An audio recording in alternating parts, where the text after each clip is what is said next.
Pilipinas! Nandito naman tayo sa ating programa ngayon. Tutuloy pa rin natin ang magandang balita nga nasa Pilipinas na pinagmulay-mulayan ngayon ng mga Pilipinos, lalo na sa mga kontrabando na against kay BBM. Okay, ang ano nating sasabihin natin, ating alamin kung sino talaga si BBM o si Bongbong Marcos. BBM means Bongbong Marcos. Okay? Sino ba talaga si BBM? Ang nakalagay dito sa kasaysayan ni BBM ay si BBM, which is meant by Bongbong Marcos, ay isinilang noong 13 ng September 1954. Ang edukasyon po niya ay ganito, based on his Senate website. Bongbong has accomplished a special diploma in social studies in Oxford University in 1975 to 1978. So how many years? Almost 3 years in Oxford University as a social studies diploma. Secondly, Bongbong Marcos is a graduate of coursework in business administrations and Wharton School of Business, University of Pennsylvania. Okay, yon ang kasaysayan ni Bongbong Marcos nang naging elected ngayon na siyang maging successor ng ating pinakamagaling na presidente na si Duterte. Okay, sinong magtatanong kung ano talaga ang purpose ni Bongbong bilang isang pangulo ng ating bansa sa panahon na ito. At malalaman niyo ang kasaysayan ni Bongbong noong nagkukumpanya pa siya. Ang madalas niyang sinasabi na ay pagkakaisa. Ituloy niya ang mga magandang plano ni Duterte para sa ating sambayan ng Pilipinas. Maliwanag na sinasabi ni Bongbong na walang ibang kulay tayo. Maski anong kulay ka, maging blue, pula, yellow, o pink man, o pula man, ay dapat yan pag-iisahin. Kasi sinasabi, unity, pagkakaisa. Wala na tayong iba pang hahanapin. Wala nang opposition, wala nang anti-government, wala nang mga NPA, wala na yung mga communist. Tayo ay magkaisa. Ay pagbukloron ni BBM na isang puno ng Pilipinas. Remember, his best platform is unity, pagkakaisa. Kung hindi lang sa ating bansa, sa Pilipinas, kundi sa buong mundo, magkakaisa tayong lahat. Yan ang pinakamagandang plano na dapat natin pag-isipan. Sino pa bang mga tao dyan nagsasabi na kung sila ay manalo ay pagkakaisa? Iisa lang tao dyan. Kung narinig nyo yung mga plataforma ni Bongbong nung hindi pa siya naging nanalo ng isang presidente, ay isang salita lang, pagkakaisa. Napakagandang salita na ating ilalagay sa ating tenga. Pagkakaisa. Meaning pagkakaisa, wala nang mga ano pa dyan, mga haka-haka pa, wala na mga kuskus balungos dyan against the government. Wala na. Tayo ay magkakaisa, mga kaibigan. Kung saan man kayo sa buong mundo, mga Pilipinos, huwag kayong mag-alala. Sa mga batikos ngayon na naman, nanalo na si Bongbong Marcos bilang presidente, kumikilos na naman. Ang mga uod sa kanila, na kung sino yung kumikilos na mga uod laban kay Bongbong. Hindi ba sila nahihiya, mga kaibigan? Nung tumatakbo pa si BM pagka Vice President, dinadaya na, di ba? Klarado kayong dinadaya si BBM. Kasi pag nag-recount na, talagang katotohanan ay nanalo si Bongbong. BBM nanalo pagka Vice President. Pero anong nangyari? Di natin alam. Kasi in-undermine na naman. Alam mong uod, yung uod ba? Hindi natin malaman kung saan yan tatakbo. Tatakbo sa taas ng lupa o sa ilalim ng lupa. Mga underground, we call it underground worms. Nga talagang tumitira ng sino mang taong may marunong plano para sa ating bansa. Yun ang mga tao nga naghahanap talaga ng paraan, naghanap ng gulo. Bakit pa naguguluhin ang tao nga ang plataforma ay pagkakaisa? Wala nang lalaban pa sa atin, wala nang mag-against pa, wala nang mga anti-government, communist, whatsoever against the government. Tayo ay magkakaisa na. Bakit pa natin pagsasayangin ang panahon? Naklarado naman, mga kaibigan, na talagang more than 50% ang taong bayan ang nagsuporta sa ating bagong Pangulo. Maski nga sa survey pa sa iba-ibang lugar ng Pilipinas, klarado na nga ang bagong presidente ngayon ay lamang ng kalahati. Kumpara natin sa pangalawa na kandidato. Alam na niyo kung sino yung pangalawang kandidato, pangalawang top-notcher sa elections, di ba? Pero dapat naman mahihiya naman tayo mga tao. We have to accept the facts. If we have defeated, you accept. There's nothing wrong to accept. Rather than to fight for nothing. When at the time, at the end, you are still the loser. Hala, my golly. Mga Pilipinos, talagang matalino ang mga Pilipino. Kaysa lamang matalino, hindi yan talaga tumatanggap ng pagtatalo. Alam ko yan dahil isa rin ako. Ayaw ko tumatanggap ng pagtatalo. Hahanap ako ng paraan na ako'y panalo. Ganon din ang mga Pilipino, di ba tayo? Ikaw, ako, tayong lahat ay mga Pilipino, di ba? Alam ko mga Pilipino mga matatalino. Hindi yan tumatanggap ng pagtatalo kung hindi talaga hahanap ng paraan na siya ay manalo. Pero, maski pa naman, ganon ang nasa isip natin, klarado naman. Pagbigyan na natin yung ibang tao na mamumuno sa atin. Tingnan natin sa loob ng 6 na taon kung ano talaga magagawa ng tao na yan. Doon na tayo hahak-hak o mag-underground kung anong gusto nyo ibabati ko sa kanya pagdating ng 6 na taon na walang nangyayari. Di ba? Diyan tayo mag-aalsa ng puwersa. Bakit kayo pa maging Pangulo ay wala pala kayong naibubuga, di ba? Sabi nga no, di ba? Mga kaibigan, huwag kayong magpapadala sa mga naririnig natin over the media, over the televisions, even in the Rappler. Because you know why Rappler is run by international. So, if meaning international, it is supported by different countries. Parang ang Rappler ba? Parang ano yan? Parang sikreta. Kung anong ginagawa ng ating bansa ng Pilipinas. Sila ang mga reporter. Sila ang gumagawa ng mga solusyon na nila para mayroon silang ibabalita sa buong bansa. O hindi lang sa buong bansa, sa buong mundo. Rappler, this is a corporation which is being created during the time of Cory. So, mga kaibigan, kung ako man halimbawa ang maging Pangulo lang perception ko lang ito. Kung ako'y maging Pangulo, lahat ng mga tao nga ayaw talaga sa gobyerno, ayaw sumusunod ng pagkakaisa, dapat talagang bigyan ng warning yan. Kasi ang ginagawa natin ay pagkakaisa, bakit kayo lumalabag ng batas?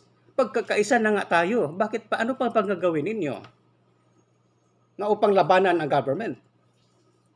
Klarado na nga mahigit sa kalahati ng populasyon sa mga elektores sa buong Pilipinas nakuha na ni Bongbong Marcos. It is 31 million out of 67 million registered voters of the Philippines. Just imagine that.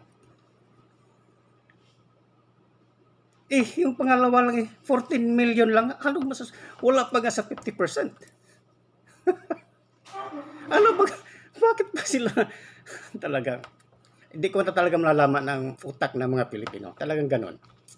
Tapos ginagamit pa nila ang mga sandata, yung mga bagong mga teenagers ba, mga younger generations, which they do not know about the administrations before. Nilagay na lang nila sa constitutions or sa history of the Philippines na itong tao na ito ay hindi maganda yan. Maski ano man ang kamalian ng isang Pilipino ay Pilipino, pareho din tayo. Tayo ay kapwa Pilipino. Bakit tayo mag-aaway pa? Pareho lang tayo Pilipino eh. Magkakaisa na tayo para sa ating kabukasan, kaunlaran ng ating bansa. Di ba? Magtulungan na tayo. Wala na yung against. Kung halimbawa magkaisa tayong lahat, napakaganda yun. Kung anong magawa ng presidente para sa ating lahat, dapat pagtulungan natin. Kasi kabutihan ng presidente ay kabutihan lahat ng buong bansang Pilipinas. Dapat yan ang pag-isipin natin mga kapwa Pilipino. Kung sino man dyan ang may isip na hindi pa nalalaman kung ano talagang katotohanan, nung nakaupo pa si Marcos Sr., dapat istudihan nila. Tanungin niyo yung mga matatanda. Kasi yun lang nakakaalam eh. Huwag niyo tanungin mga bata dahil walang alam yun. Nababrainwash lang yun sa mga dilawan ng unang panahon. Di ba? Ako nga kung tatanungin mo ako, sino ba si President Marcos? President Marcos, isang magaling na abogado na pinaglalaban niyang sarili sa kaso at saka pinapanalo niya ang papa niya noong panahon ni Lanundasan at saka sino ba yung tatay ni Marcos, di ba si Don Mariano Marcos, isang gobernador, nakalaban ni Lanundasan noon.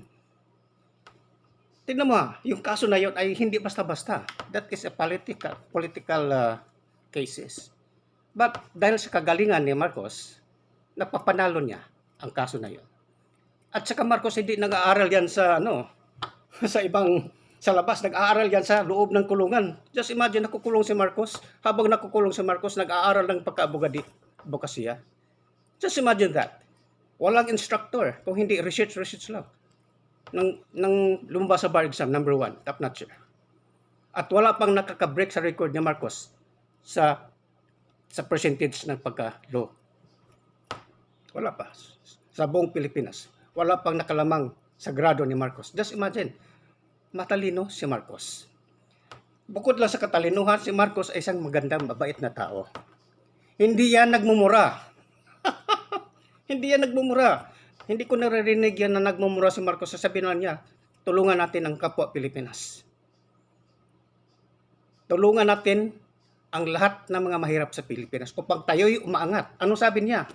Let's have a unity for a great nations. Di ba sinabi ni Marcos yan? Pinagmalaki pa niya ang mga bata. Children are the hope of the nations. Just imagine, youth are the hopes of the nations. So imagine, wala tayong naririnig na yung binibigkas ni Marcos ay against sa mga kapwa Pilipino. Wala. Talagang mabait yung mga tao na yan. Ganon din yung napili nating bagong presidente ngayon.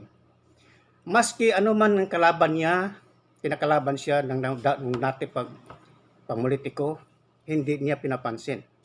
Dahil alam niya walang mga kabuluhan yun. Walang mangyayari sa pagkakaisa.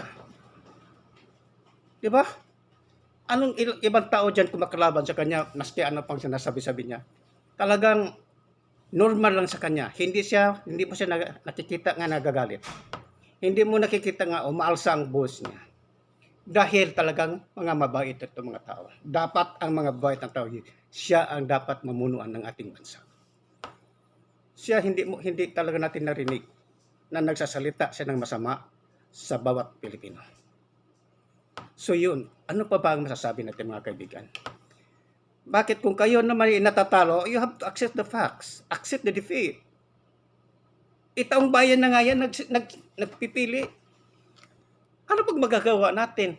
Kung hindi talaga tayo nananalo, bumaba na lang tayo. Ibibigay na lang natin sa isang tao na yun ang kailangan ng buong bansa. nakikita na naman natin ang katotohanan na talagang tunay ang lamaran. Nagmula pa ng survey, lamang na ng 50%. The same thing also will happen at the result of the poll elections. Lamang na ng kalahati. Di ba? Napakatunay na napakatunay na kasaysayan talaga. Kung ito ay walang dayaan. Walang dayaan. Hindi katulad nung unang nakaraan na panahon pa na Vice President. Maraming dayaan. Ngayon ay walang dayaan. Yan ang tunay na pagkakasay. Ibig sabihin, lahat ng mga Pilipino ay nagkakaisa na. Hindi na sila napapansin yung mga taong mga walang magagawa sa buhay kung hindi pangsisira ng kapwa-tao. Nang sisira sa mga kapwa, wala naman silang nagagawa. Mayroon ba silang nagagawa sa ating bansa? Wala. Paninira lang sa kanila. Ang nakikita ko lang na maraming magagawa ng bulang na sinilang ko sa mundo pinakamaraming nagagawa ay si Ferdinand Marcos. Ang dami yan. Mga buildings, hospitals, road highways, bridges, transportations, the Peltranco, and the MRT in Manila. Kay Marcos yan. Ang pangalawang magaling din ng presidente ay si Duterte. Marami siyang nagagawa. Yun ang tao dapat gagayahin na hindi naninira ng kapwa-tao. Tigapin mo na ang katotohanan. Huwag ka nang gagawa ng paraan. Magkakaisa na lang tayo. Huwag nating labanan yun. Bigyan nating pagkakataon yung tao na yan sa loob ng 6 na taon. Kung may nakikita kayo na itong tao na yan, na nakaupo dyan sa Malacanang na hanggang 6 na taon, walang nagagawa, walang improvement, okay? Yan dapat tayo, yan kukilos. Pero wala pa tayo, hindi pa, we are still under observations. Tingnan natin kung tama ba yung sinabi niya pagkakaisa. Ilutas ang problema ng mulang kahirapan hanggang uunlad ang buhay nating mga Pilipinos. Yan ang dapat natin. Huwag na muna natin huwag kayo magbabatikos ngayon. Hindi pa nga nakaupo yung tao. Hinuhusgahan na ninyo. Paupuin mo muna. Bigyan ng pagkataon. Kung mayroon kayo nakikita ng kamila, sa sunod election dito, tumakbo kayo. Mayroon pa kayong chance after 6 years. Takbo kayo ulit. Tingnan natin kung sino pang manalo. The truth will set you free. No? Kung sino man ang tama, talaga siya talagang mananalo.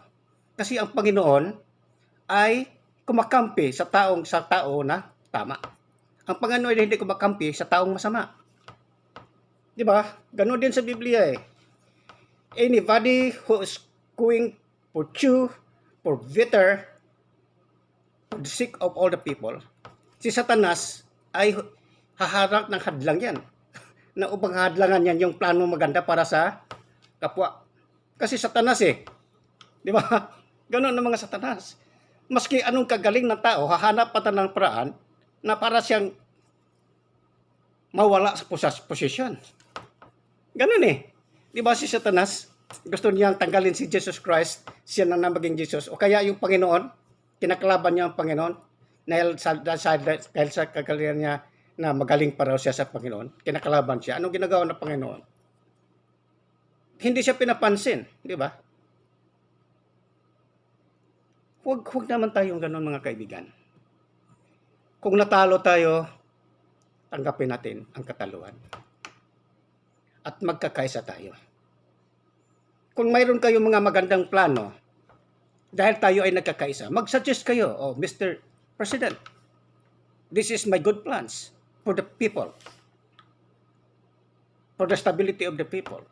This is my plans. That is better. Then, sino pang taong hindi makikinig sa magandang paraan? Dapat tayo ay magkakaisa, tulungan natin ang bansa upang tayo ay umangat mula sa kahirapan. Hindi pa nga nakaupo si Marcos, marami nang nag-iimbita kay Marcos. Nag-iimbita na Singapore, inibita ni Biden, inibita ng China. So, kung masama pang tao na yan, sino mag-iimbita? Di ba?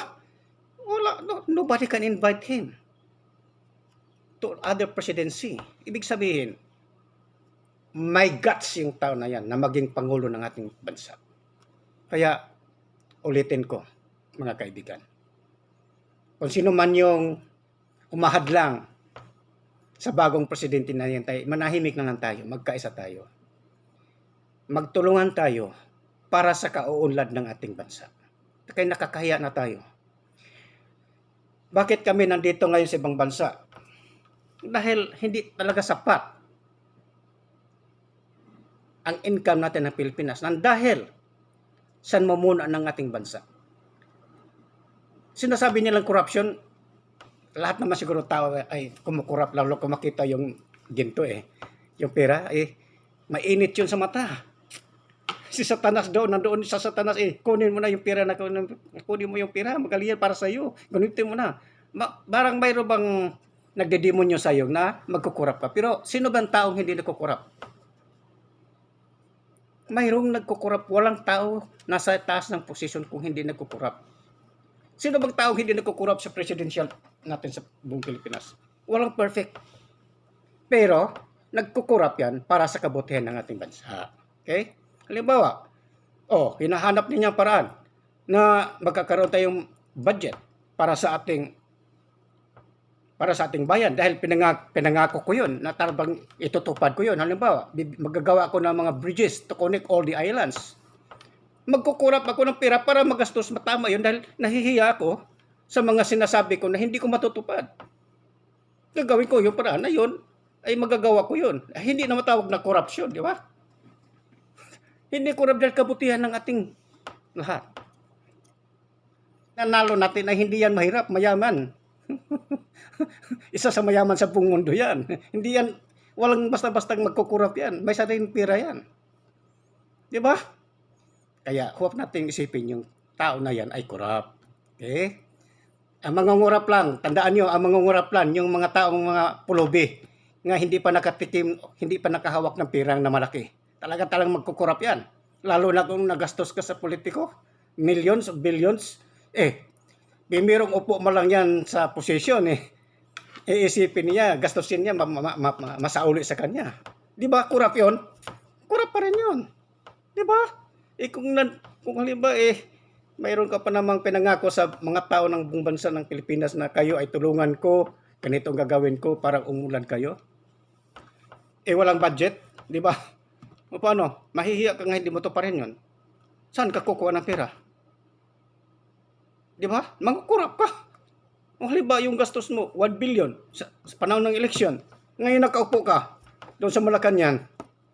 Isipin mo sa isip mo ang laki ng gastos ko, 1 million, 1 billion. Talagang pupunuin ko muna itong bulsa ko na matataplan yung gastos ko, di ba? Iyan ang klarong korap. Ikaw naman ba, Kidao? Ikaw ay isang mahirap. Palagay natin, nanalo ka pagka-presidente, ang gastos mo 1 billion. Naubos na yung pera mo, di ba? Wala na, hindi mo nabawi yun. Binibigay mo na sa mga tao, binibili mo na yung mga botos nila, di ba?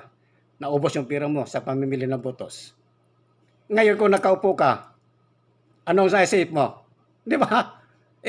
Sabi mo, yung pondo ko, naubos ko sa eleksyon Ang lahat ng mga nabangko ko, talagang inunti nang naubos.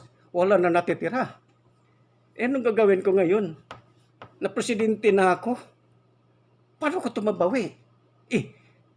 Nakita niya maraming pera dumating sa Pilipinas. Ang ganda yan Baka sa isip ang sarap sa tasko sa bulsa. Di ba? Gawa ni Taning yun, di ba? Alam mo naman si Taning, nandyan palagi yan. Okay. Kaliputan na natin. Mahaba na ang kwento yan. Klarado naman talaga siyang nanalo. Magkakaisa na lang tayo mga kaibigan. Huwag na tayong kumakalaban pa. Magtulungan natin para sa ating kabutihan. Hindi lang ikaw ang mapakinabangan yan, kundi tayong lahat sa Pilipinas. Lahat pa tayo, yung mga kapwa Pilipino natin na nandyan ngayon sa ibang bansa, naghahanap buhay, kung uunlad ang Pilipinas, 100% yung mga Pilipino na sa ibang bansa, uuwian yan sa ating bansa. Dahil what for nga magtatrabaho sa ating bansa kung marami man tayo sa Pilipinas? Diba? Diba masaya kayo ng ganyan na kung isang tao yung nakaupo, maraming mga pribilehiyo, maraming mga jobs, maraming mga projects, at ang ating ekonomiya ay tumaas pa, baka sa number 1 of the whole world. Bakit pa tayo maghahanap pa ng trabaho sa ibang bansa? Ang katalanuhan natin Hindi na natin magawa sa ating sariling bansa, kundi napakinabangan na sa ibang bansa. Look at Singapore. Di ba? Ang malaking tulong sa Singapore, mga Filipinos. Ano ba? Karamihan, mga architects, di ba? Sinong tumutulong sa pag-improve ng mga buildings sa Singapore? Karamihan yan ay mga Filipino architects. Maniwala ka sa akin. Kaya nga mabago ang pangalan ng mga Filipinos dito sa Singapore. Mabango. Dahil panahon pa ni Marcos at sa ni Lee Kuan Yew noon, they are very close friend. Nagtutulungan noong panahon pa ni Marcos.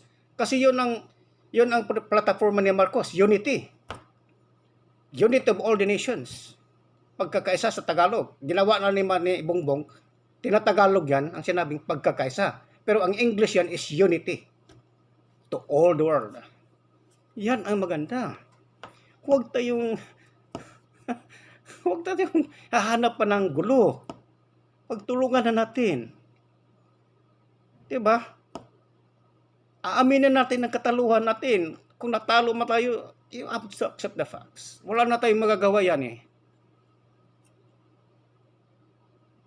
Taong bayan na ngayon ang nagja-judge sa isang tao. Hindi lang ang Supreme Court. Taong bayan na. Sino ba yung mga Supreme Court? Sino bang mas hawak dyan? Di ba tayo mga tao? The Supreme Court ay utusan lang ng mga citizens of the Philippines yan. They are the servants of the people of the Philippines. Sino anong lamang? Supreme Court o tayo mga taong we are the citizens of the Philippines? Citizens of the Philippines is greater than the Supreme Court. Di ba? Tayo mas lamang po. Ngayon, sinabi na nga sa Supreme Court na lahat ay na-cleared na, wala nang mga kaso. Panalo na. Ano pang magawa? More than 50% na. Paano pa magagawa? Tayo pa kaya sa Pilipino natin, sa mga citizens of the Philippines. We are greater than them. And we voted more than 50%. So, ano pa? Di ba? Taong bayan na nga yan ang nagpipili. Hindi na Supreme Court. Di ba? Tayo na mga citizens of the Philippines ang nagde-decide. So, dapat na naman pag-isipan kung sino man yung taong lumalabag sa pagkakaisa. Baguhin na nyo ang isip nyo. Ulitin ko, magtulungan na lang tayong lahat. Para sa kabubuti sa iyo, sa kapwa Pilipino, kung hindi sa lahat ng mga Pilipinos in general, di ba? Not only for you, to other people, but to all the Filipinos of the Philippines, to all over the country. Busa mga kaibigan, isipin natin, diba maganda ang pagkakaisa? Magkakaisa tayo. Ulitin ko, tanggapin nyo ang kataluhan. Kung natalo man kayo, tanggapin nyo. Dahil yan ang utos ng sambayang Pilipino. Huwag na kayong magawa pa ng kasupilan against sa pagkakaisa. Magkakaisa tayong lahat. Huwag na tayong maghanap pa ng ibang paraan na magugulo ang Pilipinas. Tulad ng nagawa sa Itzar Revolutions. Yung ginagawa sa Itzar Revolution is not nice sa kapwa Pilipino. Nakakahiya sa ibang bansa yan nga tayo kapwa Pilipino nagpapatayan, nag-aawayan, nang dahil sa pwesto sa Pilipinas, nang dahil sa Malacanang. Hindi maganda yan. Dapat tayo ay magkakaisa. Tayo ay Kristiyano. Hindi naman tayo karamihan sa Pilipinas ay marami Kristiyano. Ang Kristiyano ay may magandang loob, magandang puso. Nakakaintindi, nakakaunawa kung ano ang mali, kung anong tama. Nakaintindi ang mga Kristiyano kung ano ang mabuti para sa ating lahat. Wala't hindi tayo maglaban-laban sa bawat isa kung hindi magtulungan. Ganun ang buhay ng isang Katoliko. Religious tayo in the whole world. We are the most religious. That's why binigay tayo ng Panginoon sa center of the world. in the Orient, in the Equator. We are the center of attractions. Nang ibig sabihin, nilagay tayo dyan dahil tayo ang pinaka mabuting loob, mabuting puso. Kasi Kristiyano tayo. Kaya bilang isang Kristiyano, magkakaisa tayo. Magtulungan sa bawat isa. Huwag tayo mag-iisip ng masama pa. Kasi kung mag-iisip tayo ng masama, walang mangyayari sa kinabukasan natin. Lalo tayong magulo. Lalo tayong hindi tayo uunlad. Pero pag-isipin mo, pag tayo'y nagkakaisa, 100% tayo uunlad. Napakinabangan ng buong bansa nating Pilipinas. Okay? So don't be discouraged. Those who are pro-BBM, don't worry. Panalo sila. Kasi binoboto na ng kapwa-tao yan. Siya nang nanalo, so wala na silang magagawa. Just relax. Lalapit na husgahan ang tunay na pagka-presidente sa darating na Hunyo 30. Sa Hunyo 30, kung sino talaga ang ilagay dyan, dyan na tayo magkakaisa, di ba? Ngayon, malayo pa, marami pa silang kusok-balongos. Gusto nilang agawin yung posisyon na. Wala nang panahon kayo aagaw. Panalo na, tapos na ang lahat. Ang maganda lang dyan is accept the fact na ikaw ay talo. Marami kayong babatikos dahil gusto pa nyo agawin. Malayo pa yung Hunyo 30 eh. Malapit na. Wala nang isang buwan eh, Hunyo 30. Wala nang isang buwan eh. Ha? Maging presidente na yan. Kung maging presidente yan, ingat kayo. Mag-ingat kayo. Ha? Yung bumabati ko sa kanya, mag-ingat tayo dahil tayo ay magkakaisa na. Ingat kayo sa mga salita nyo. Itong mga sinasabi nyo, mga korap, mga kawatan, mag-ingat kayo. Kasi pag umupo na yung tao yan, ay walang iba kung hindi pagkakaisa. Wala na yung mga ganyan na mga luma, mga tugtugan, wala na yan. Kalimutan na lahat yon. Ayan ang nasa isip ng bagong Pangulo. Di ba? Mag-ingat kayo sa mga sinasabi nyo. Yung sinasabi na, kung ako'y manalo, gagawa ako ng kulungan the first 3 months. Mayroon kong ilalagay. Yan. First, isang taong ilalagay ko sa kulungan yan. Mag-ingat kayo, ha? Yung nagsabi na ganyan. At saka yung sinabi na mga supporters na Bongbong ay mga bubo. Mag-ingat kayo, ha? Pag nakaupo niyo ang tao, tandaan nyo, magkaisa tayong lahat. Di ba? Wala nang away, di ba? Tayo ay magkakaisa, mga kaibigan. Magkakaisa. Wala nang ibang hangarin ng ating kapwa-tao kung hindi pagkakaisa. Para sa ating kapukasan, para sa ating kaunlaran, para sa ating industriya, para sa ating umaabot ng generations. Di ba? Maliwanag. Hanggang dito lang tayo, mga kapwa Pilipino. Kung nasaan man kayo sa ibang lugar ng buong mundo, huwag kayong mag-worried. Panalo na kayo. At kayong natatalo, accept the fact na lang. Kasi yan na talaga ang hustisya ng sambayang Pilipino. Na dapat siya talaga ang ilagay natin sa pwesto sa Malacanang Palace. Para tayo ay magkakaisa para sa ating kaunlaran ng ating Pilipinas. See you next time. Please watch my video and don't forget to subscribe. See you. Bye.